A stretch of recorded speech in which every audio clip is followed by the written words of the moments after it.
Often when they speak, you will hear them say, I think, I feel, I believe. They are in a space of emotion and everything has to do with that. That's identity. An individual who is in the instrumental headspace is a person who is very task-oriented. They are looking to get things done. Sometimes they can come off a bit blunt or direct. I happen to be quite instrumental. I can't help it. The U.S. Secret Service was a very instrumental agency. Nobody really cared about how you felt. They just wanted you to get things done. So if you botched something, they'd say, fix that. You messed it up, get it done.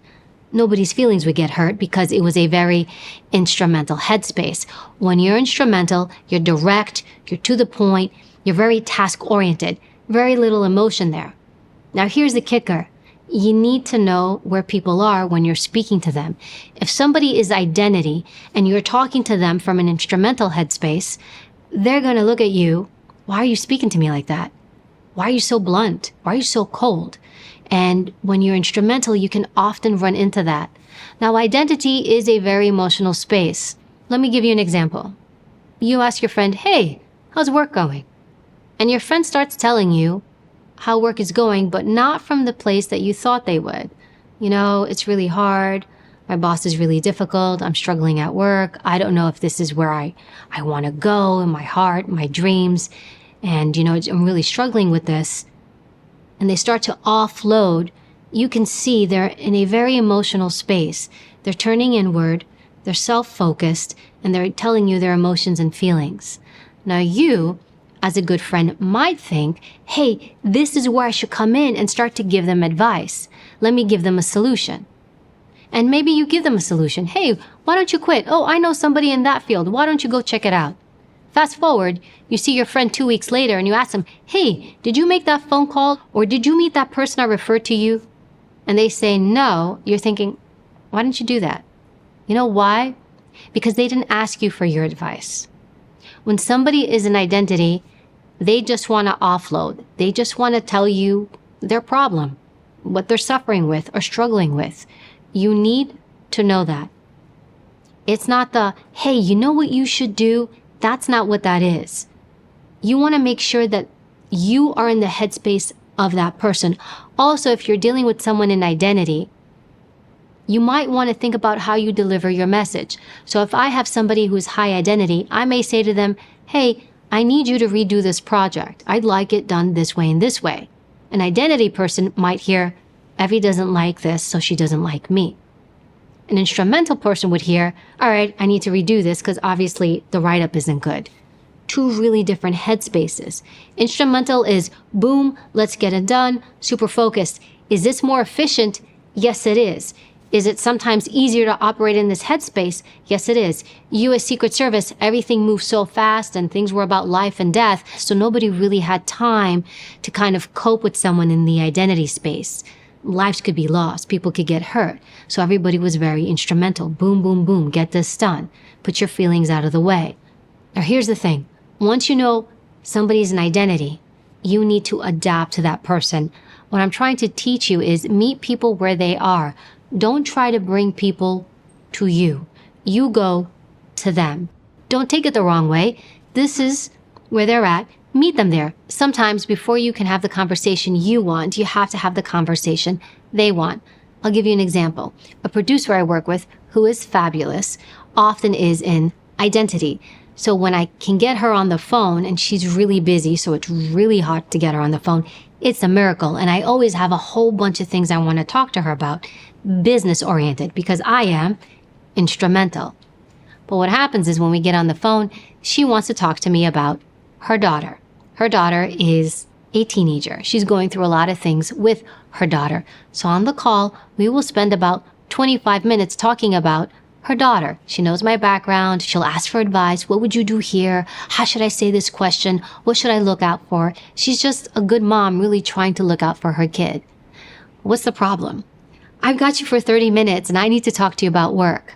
But what happens here is I recognize she is an identity and this is what she needs. So I meet her there. So I do that. We will spend the first 25 minutes of the conversation talking about her daughter. I get the last 5 to talk about work. Now you may be thinking, what a waste, Evy. No, it's not a waste. Because you know what I just did? I just showed her that she matters. I just showed her that I'm willing to put everything aside that has to do with my agenda and adapt to yours. I just showed you I care. Keep this in mind too when you're dealing with somebody who's an identity. I often get people that come to me with their problems. They have questions, they want guidance. That's fine, but I listen. Is this person in identity or is this person instrumental? Meaning this, if the person's coming to me and they just want to talk to me and vent, I've got an identity person. There's nothing I need to do or say. I just need to be listen, acknowledge, and be present. Done. There's one quality that the most successful people in the world have, and that's adaptability. It is your ability to move and flow. Bruce Lee, who is a famous martial artist, had this great quote. It's one of my favorite. He would say, "Be water, my friend." Flow around people. Move around people. Don't be static. Sometimes we think, I need to stand my ground. I'm going to make sure everybody hears my voice. I'm going to hold my ground. Okay, well, when you do this, and then you have this, you have this. You got rock against rock. And you have a lot of conflict and a lot of problems. But here's the thing. When you become water, what happens? Well, if you punch water, water can't get hurt. Water flows. Water moves around its problems, around its opponents. You want to be water, my friend. Your ability to adapt and adapt well is going to pay dividends later on in life. Because it means nothing can impact you. You see problems coming and you adapt to them. You flow with them. Think of it this way. You're flowing around people and problems. You flow around people. You become smooth. So whatever person comes your way, I don't want you to do this. Remember? They're going to punch. You're going to become water. You're going to flow around them. You're not going to let their words impact you. You're not going to try to fight back. I also want you to think of adaptability as this. It's a strength. There's a common myth out there. People think I have to hold my ground. I have to make sure you hear me roar. You hear my voice. I have to make sure I convince you of what I'm thinking. Why? Why do you need to do that?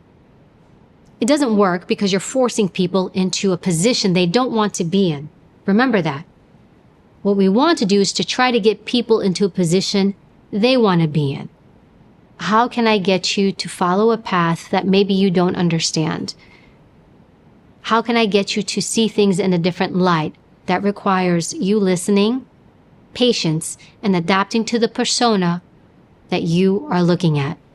Now, when it comes to problems and situations, quite frankly, you just gotta move. If you deal with a problem and you get stuck, fine, recover from it. That's resilience, your ability to rebound and recover.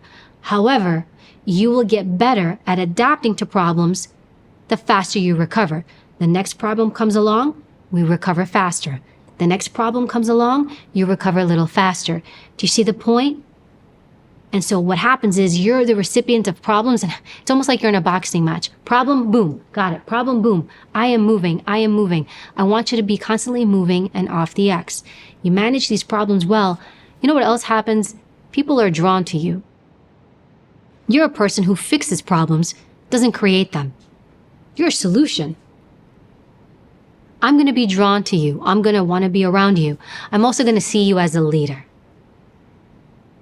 People who struggle, who can't adapt, who stay rigid, and quite frankly, stay one note, it's a repellent towards others. But people who can move and flow and deal with problems well. Also, how are you when you deal with these problems? How are you when you deal with difficult people? Does it impact you and does it show? Or are you able to absorb what's going on and then move through them?